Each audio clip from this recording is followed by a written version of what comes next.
I'm Sunny. I'm Moo. I'm Randy, and this is Bourbon, Wine, and True Crime, a podcast where three hearty but sensitive friends sit down once a week to drink together virtually and discuss true crime. Hello, ladies. Hello, good morning. Hello. Well, hello. Sunny, do you want to introduce our guest? Yes, I do. Today, we have my mother, my fabulous, beautiful, intelligent, absolutely spectacular mother here. Fantastic, groundbreaking. Stunning. Groundbreaking, Stunning. breathtaking. Yes. Hashtag goals. Yeah. Hey, it's so good to see you. It's good to see all of your faces. I know, Oh it feels my like it's been a gosh. while. Nice. Even though it's the butt crack of dawn on a Saturday morning and we should all still be asleep. I I think should that's a bit of an exaggeration. I don't think it A is. bit. Not for Randy. No, it's not. It's so early Not for for me. Randy. Not for Randy. So since it is so early, what are we all drinking today? I have my tea and my Bloody Mary. Oh, that looks really That looks so delicious. good. That looks really yummy. Edward made it for me. What do you put in there? Do you like have a mix or do you do a recipe? No, Do you I fill just it with do snacks. Well, there's some snacks in here, but I just do like the Bloody Mary mix and then vodka. Done and done. Done and See, done. I got And a celery. Well, And celery and olives. Mhm. Wait, is there olives? Yeah. Got the olives. I am a Clamato girl. Ooh. So yeah, I have to do like my own and mix it. And it just comes from the days of bartending Yeah. where that expectation back in El Paso is you make it with Clamato. That's very true. I hadn't really considered that. You drink Pretty off the wall this morning. Just throwing that out there. I'm wild and crazy and I have some coffee. Well, I'm even wild and crazier because I have coffee with collagen peptides. That's your secret. We have revealed it. There it is. There it is. Delicious collagen peptides. We're gonna do a separate podcast with Moo's like skincare routine and stuff. Mhm. Yes. Lifestyle tips. I have Lifestyle. talked about having a podcast with her where she just gives life advice. That would be so That's fun. excellent. That would That's our be next boring. offshoot. I think that has to happen. I think that has to happen. Definitely. I'm older than Randy and Sunny, not by much, but I'm old enough now where I'm taking collagen every day. Like that's part of it's not the peptide though. It's just a supplement, but yeah. Fully. I'm gonna- believe Well, that. that's smart. I didn't start till I was in my 60s already when I started my collagen peptides. But I did give some advice this morning, and that is she needs to be wearing the moisturizer with the SPF in it Mhm. every day, which I really Agreed. have been very good about for decades now. Mhm. That's what Good I advice. Good I was advice. telling when we were at when I was down at JRTC, one of the first sergeants who like look, I don't know what you're supposed to look like at my age because I see people that look better, I see people look worse, but this dude looked like a solid 45 and he was 38, and people were like, what's your skincare routine? I was like, stay out of the sun, wear sunblock, because Moo, I don't know if Sunny told you this, but when I went to Vegas, I got sunburnt through my clothes. So the sun does not like me. So I'm aggressively wearing Thick, sunblock. long sleeve with sunscreen underneath sunscreen. it. Still got burned. So I always wear Oh, wow. sunblock or some kind of sunscreen. And I tell people, I'm like, if you don't want to look your age when you get older, you need to wear sunblock. Also, something my mother always taught me was don't forget your neck Mhm. and don't Always forget your neck. decoupage, your chest, your neck, like just get it all. Get it all with the moisturizer, all with the sunscreen, all the time. Yeah. Yes. All right. So So what are we talking about today? Who's our lead investigator, shall we say? So I brought a case today, and I know we had talked about we were going to do like mom crimes, and I Mhm. went down a little bit of a rabbit hole as I do. So this is yeah. Yes. So this is a mother that did a thing. Her name is Francine Hughes, but this case is a roller coaster. I want to start out by saying there's a lot of trigger warnings here. There is intimate partner violence, there is violence against animals, there is sexual assault, there's murder. So if that's something that could trigger you, this is not the episode for you. I'm not going to go into the animal abuse because I don't, but a lot of intimate partner violence. So Well, let's get to it. let's get into it. So Francine Moran Wilson was born on August 17th, 1947 in Stockbridge, Michigan. Her mother named her after a French musician, which I thought was really cute. It's a beautiful name, Francine. Like we don't see Francine. those names anymore. It's a classic pretty name. It's a very classic. Very pretty. Franny. Franny. Not Franny. No. just Oh. Francine, in my opinion. In 1963, when she was just 16 years old, she dropped out of high school to marry James Mickey Hughes. And the abuse started very shortly after they married. Francine later told People, quote, "I bought some new clothes and he ripped them off me. I don't know whether I look too pretty or what, but he didn't want me to look that way." By 1971, Francine had 4 children and an alcoholic husband who spent most of their money on alcohol. She had also had enough of his bullshit. So she spoke with a local social worker and decided to divorce Mickey. And she did. And she moved her and her children out of their home, but didn't matter. Her. Yeah, I was surprised by that At because, that time too. Yeah. Mhm. Yeah. but didn't matter. He just ignored the divorce decree and he kept coming and going from their house as he wanted to, and the abuse continued.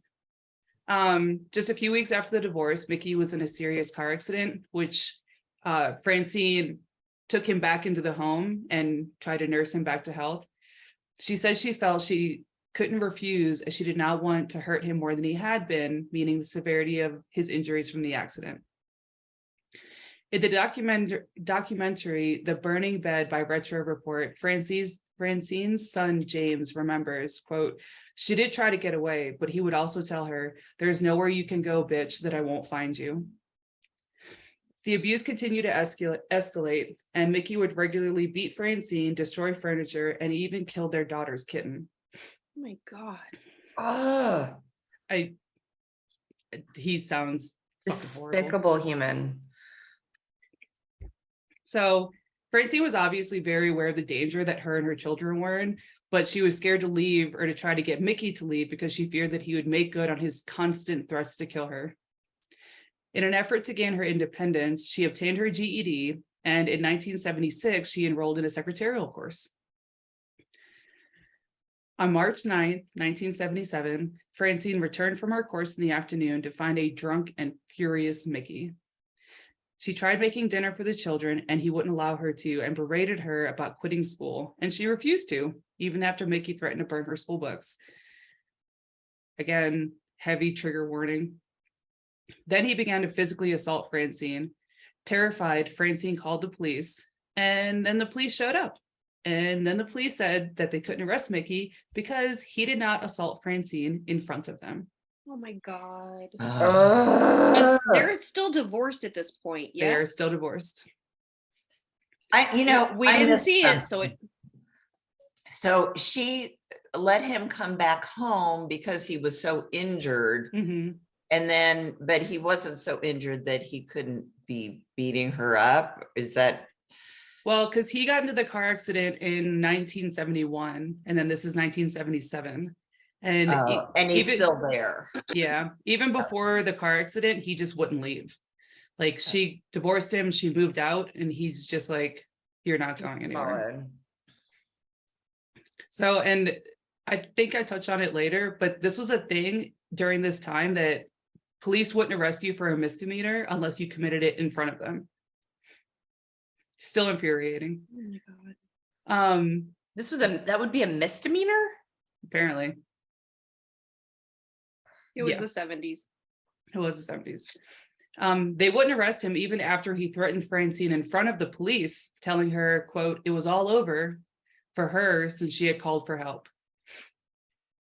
After the police left, Francine again tried to make dinner for herself and the kids, but Mickey knocked all the food onto the floor. Then he bent Francine's arm behind her back, forced her to the floor, and made her clean it up with her hands. When she was done, he dumped out the trash can and made her clean it again. Then he forced her to agree to quit secretarial school and to burn her books. After he forced Francine to cook his dinner, he raped her, and then he just fell asleep. Francine later told People, quote, "I was thinking about all the things that had happened to me, all the times he had hurt me, how he had hurt the kids. I stood still for a moment, hesitating, and a voice urged me on. It whispered, do it, do it, do it." So Francine then gathered up all of her children. She put them in her car, went back inside, and poured gasoline all around Mickey's bed. She lit a match and lit the gasoline on fire. She left while the house burned and drove to Ingham County Jail, where she turned herself in. Mickey was dead of smoke inhalation by the time the firefighters arrived to the house, and Francine was arrested and charged with murder. I'm not condoning violence. But she I- did try to go the nonviolent route multiple She times. did. The police were at her house a lot. And every time, because he hadn't hit her in front of the police, they couldn't do anything.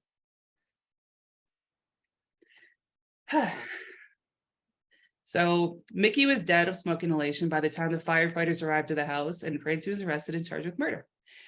In the Burning Bed documentary that I meant, so there was a documentary, there was a book, and there was a made-for-TV movie with Farrah Fawcett called The Burning Bed. Okay. I want to watch the movie. Now I have to watch it. Yeah. Yes. You must. Francine's lawyer, Arjun Gradis, said that because Mickey had been asleep, said, quote, "I did not think I could convince the jury necessarily that she was not guilty because she was defending herself, so I used a temporary insanity hook." He invoked an idea that would later be known as battered women syndrome, a term coined by psychologist Lenora Walker based on her research with abused women in the US and the UK. Dr. Walker identified psychological symptoms that occur in victims of intimate partner abuse, such as fear, guilt, and denial. This combination, which is now classified as a form of PTSD, can make discerning the level of risk in a given moment amid an ongoing pattern of trauma difficult. And the defense worked, and Francine was acquitted. Woo! Good for Oh, Francine. that's good, yeah. Well, I mean, if it's so frustrating because she tried to get help, she tried to get the police to do something. Well, I mean, she did. Yeah, she left. She divorced him. She physically removed herself from the situation. She called the police multiple. She did all of the options that were available. And All she of them. tried to leave again, right? Yeah. She tried to Mhm. leave. Yeah. She did all of the quote unquote right things, got the police involved, she left, she divorced him, Mhm. didn't matter. You know, you see this, there was a case actually just down the street from me last summer. And I live in this like really nice area. And there was a murder. Mhm. And it turns out it was a guy who owned a restaurant very close to us. Anyway, his wife had tried to get restraining orders multiple times in the last several months. And then she told him she was going to divorce him. And then he killed her in front of their two young children. I remember that, and the body cam footage was released to the news. And I Oh, thought you know about, about that case, Well, yeah. yeah, and I thought Because immediately the about you. I was like, that is Yeah. right near Moo. Like Yep. Yeah, it and was this kind poor of tough. woman, she did everything that was in her Right. legal and physical and economical possibilities to do. And now And it is- and it we're in didn't raise 2020, any so red clearly not flags. much has happened. Clearly not much has changed. Yeah. Well, there was another case that came across my newsfeed. It was this, it came across because it was so shocking because this decorated military veteran was, they were seeking the death penalty because he killed I can't remember if it was his wife or his girlfriend, but the week before he killed her, she was in court to get a restraining order. And the judge told them to stop being so petty and to put their anger aside and take care of their children. And he killed her the next Oh. week. And it's like, It's a thing. AJ, you're right. We've made progress, but not enough. I feel like the next step that should be made is those police should be held accountable for not acting. That judge should be held accountable for not listening and imposing the restraining orders, the to the furthest extent of the law of punishment. Like those officials, that's the next step, because that's where the system is failing, is with those people. And if they're not held accountable and it's not a serious enough offense for them to take something seriously, my personal opinion, that's the next step, is they need to be held I accountable. agree. Yeah, but do you know what's more important than like protecting people's lives? We need to restrict what pronouns people use, because that's what our court systems are focused on right now, which Yes. is so infuriating.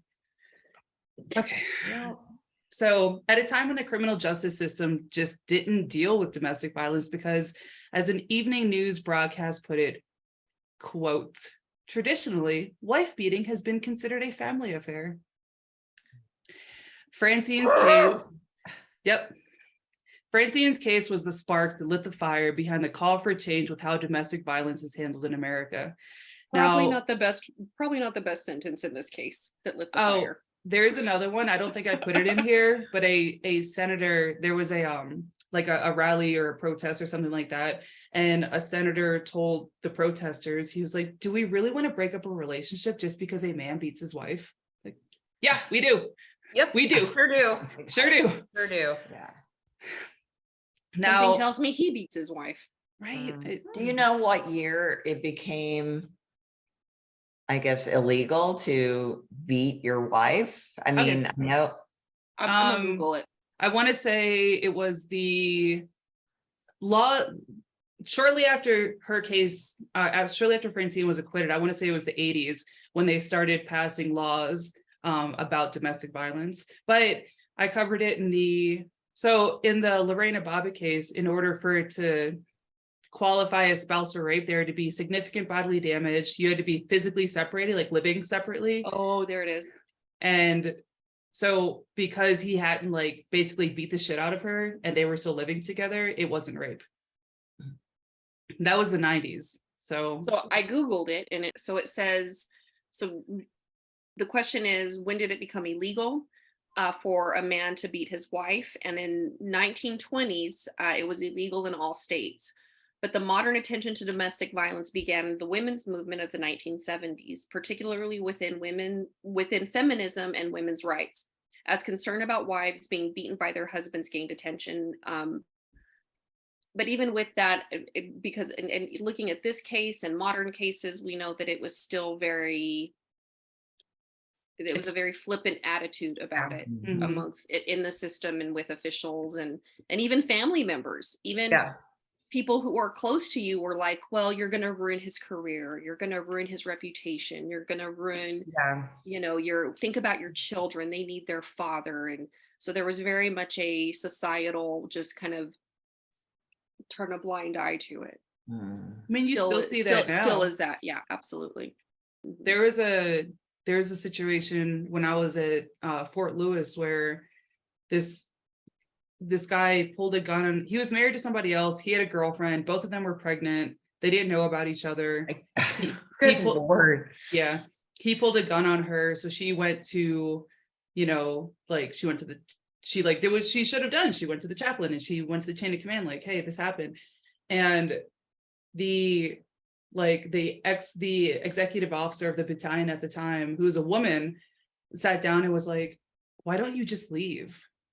Oh. And I was like, so there's a couple things you should never say to a survivor of domestic abuse. And like, if that's not number one, it's like a solid number two. I think everyone should be required to read Big Little Lies. Yes. Before they're allowed to say anything about anything, because it's the perfect description of why they cannot leave. That is, yes. Yeah. And I'll get to that too. That's Big Little Lies is a really good book. Oh, so good. Where did I stop? Okay. So now, while Francine's case did change the national conversation about domestic violence, Francine's acquittal is very much not the norm. In 2005, Tomia Hunter, a Black woman living in Ohio, was charged with the murder of her boyfriend. According to the New Yorker, Black women are abused and incarcerated at higher rates than white women. Tomia pleaded self-defense because she stabbed her boyfriend while he was choking her. But The definition of self-defense. definition Literally, of self-defense. yep. Yeah. But she was still found guilty and sentenced to 15 years to life in prison. Her story of abuse was barely mentioned at her trial. In the documentary, the prosecutors for both cases are interviewed. They are both white men. I just want to point that out. But they both say something similar, that abuse is horrible, but women have options. This parrots the incorrect idea. This parrots the incorrect idea that people in abusive relationships can just leave. Tomia's lawyer, Tiffany Smith, offers her opinion. A woman doesn't go, a woman doesn't go on a first date, get punched in the face, and stay with this person. What happens is very calculating and very slow. She continues to say that for many women, the decision not to leave is another paradoxical form of self-defense. And evidence shows that women leaving an abusive partner are more likely to be killed immediately upon leaving than at any other time. Yeah. Yes. Like that case we were just talking about. Exactly. Where I live. Yep. Yeah. In 2019, Tomia was granted clemency and released after serving 15 years. Basically her sentence, so thanks. Well, she Yeah, got very 15 to helpful. life. So, I mean, Still. it's something. Still not Do you good. remember the case of the young lady? She was 15 when she killed her abductor and pimp that had been selling her for sex, and she Netflix killed did the him. documentary. Yeah, and she was found guilty for she was sentenced to life in prison as a teenager. Yep. Like, are you fucking kidding me? Because you Anyway. see, but yes, she was also Bless a you. Black woman, or a child, really, 15. A child. And you see this a lot. You see this in this case, in her case, the Lorena Bobbitt case, they were all sleeping. And so the prosecutor's like, but they weren't a threat. Like, no, they were still a threat. I'm just not going to attack a grown man. Right. Yeah. That I don't have the physical power to overcome or defend myself. You know, Right. like I've got to, you're going to take the most opportune time in those situations. Since the late 1970s, the number of women in the prison system has increased by more than 800%, which is twice the rate of increase for men. And most of those women are survivors of domestic violence. In Jesus. another article from the New Yorker titled, "How Far Can Abused Women Go to Protect Themselves?" Stand your ground law should theoretically apply to women who kill their abusers. But in reality, those cases are far harder for women to win than men. Marianne Frank said in her paper, Real Men Advance, Real Women Retreat, that stand your ground laws mostly benefit white males, as we saw in the case of George Zimmerman, who shot and killed the very much unarmed Trayvon Martin. Men are seen as acting courageously and rationally when they use force, but women's self-defense remains reliant for justification on the battered women syndrome that got Francine acquitted back in the 70s. Frank said that, quote, "Women who defend themselves are still treated as if something is wrong with their brains," which is where battered women syndrome comes in. Like, there's a syndrome and that's why you fought back and that's why you defended yourself. Not just because you were getting abused. It's you're psychologically unstable. That's why. Yeah, can you imagine if there was a syndrome for like the shit that men do whenever they're just randomly attacking people? It's called boy brain, BB. Yeah. Very intense. There's no like school shooter syndrome or mass shooter syndrome or serial killer syndrome. It's just like, oh, it's just, You're just like, you're not supposed to do that. 3 women in America. Well, wait, Sunny, what do you say? Like, don't do that. Hey, Hmm? stop it. Stop it. No. Bad. Don't do Hey, that. hey. No. Just do what I say to Frey whenever she's doing something she's not supposed to do, like, Hey, quit it. hey. Stop.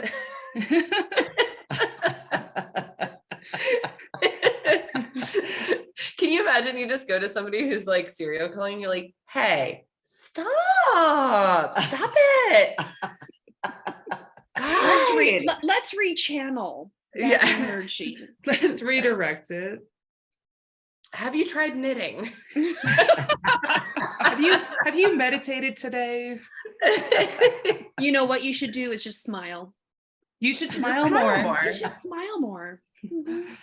I saw this one thing, this woman had just had some kind of dental surgery and she just like still had, it's like still bleeding and everything. She's just walking down the street and some guy was like, "You'd be prettier if you smile." And she smiled, just let the blood drip out. And I was like, I want to carry those blood capsules that they use in the movie. So every time someone tells me to smile, I'm just like,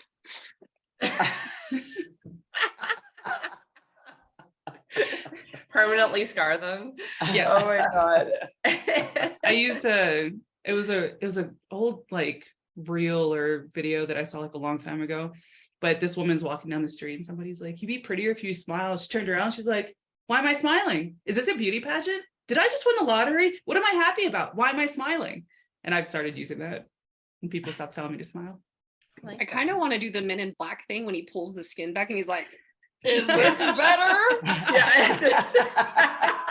How do I look? Careful what you wish for." That would be fantastic. So, all right, we're almost done. I'm almost done. 3 women in America are killed by an intimate partner every day. And male partners are responsible for almost half of the murders of women in the US. 1 in 4 women and 1 in 9 men will be victims of severe physical abuse within their lifetime. So with those figures in mind, it's probably a safe assumption that for many of the women who kill their abusers, the alternative was that they would have been killed themselves. Tamia told filmmakers in the Burning Bed documentary that she knows her partner would have killed her that night, saying, quote, "I definitely take full responsibility for my actions. The only thing I do know is that if I didn't defend myself that night, it would have been me and not him." And that is the case of Francine Hughes. Do we know where she is now? Francine died in 2017. And so it's kind of nice because she did get to see a lot of progress happen about domestic violence in her lifetime. I want to say, I think she remarried. I don't have it in here. Hopefully it was a happy marriage. marriage. Yeah, I think I saw that in the nursing home, she would like read stories to people. Aww. I know, it's so cute. Oh, in the nursing home, she would read stories to people. Oh, I like that. It's super cute. I think what we can do for this episode for our listeners, everybody out there, if you are suffering from domestic violence, if you have suffered from domestic violence, if you know somebody who is suffering from domestic violence, reach out. If you see something, say something, and we'll include resources in our show notes and our sources. And please, please, please, please, please say something because your voice matters. If you're in a situation that you can't leave, you're not stupid. You are not worthless. You are loved and you are seen. And as somebody who has survived domestic violence, you will leave when you have decided the time is right for you. So do what's best for you and your family. If you have children, do what's safest. But yes, we will definitely link some resources. There's a lot of resources out there to help you leave. There's started to be shelters that will take in dogs, because one of the big reasons why intimate partner violence survivors won't leave is because shelters don't take dogs. And so now there's started to be animal shelters that will take dogs free of charge. And I love my fur babies, so I'll link that too. I didn't know that. That's wonderful. Mhm. That's good. So cool. Well, thanks, Oh, Randy. wow. Yeah.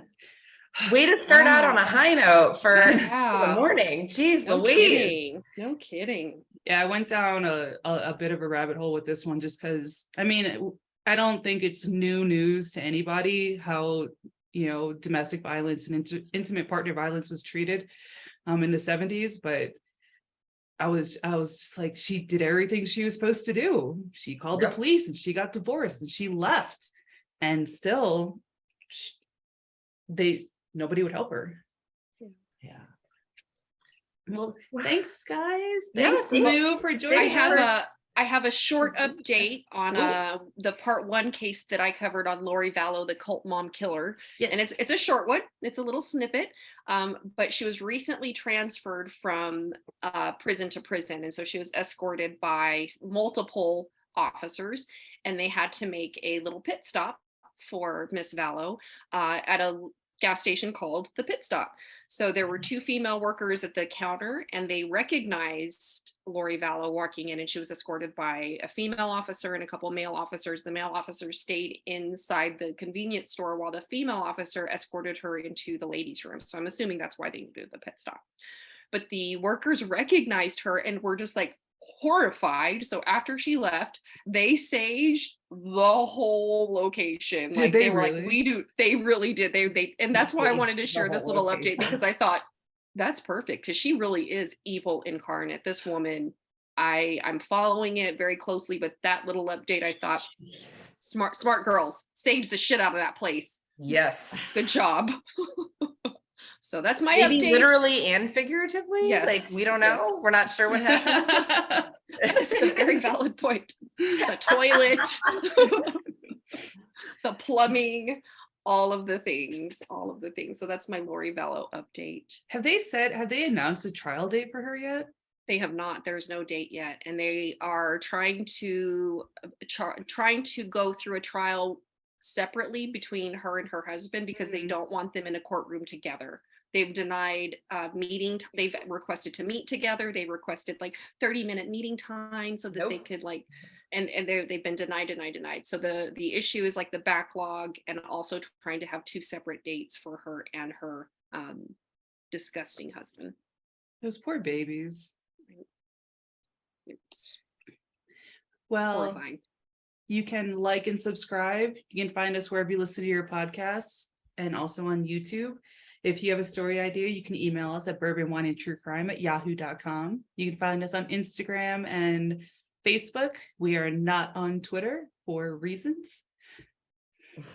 And we promise to do a better job at updating pictures and our social media. we're just bad. also very busy, but we promise we will do that. Sorry, it's coming. I'm making a note right now to post pics Yes. of Francine Hughes.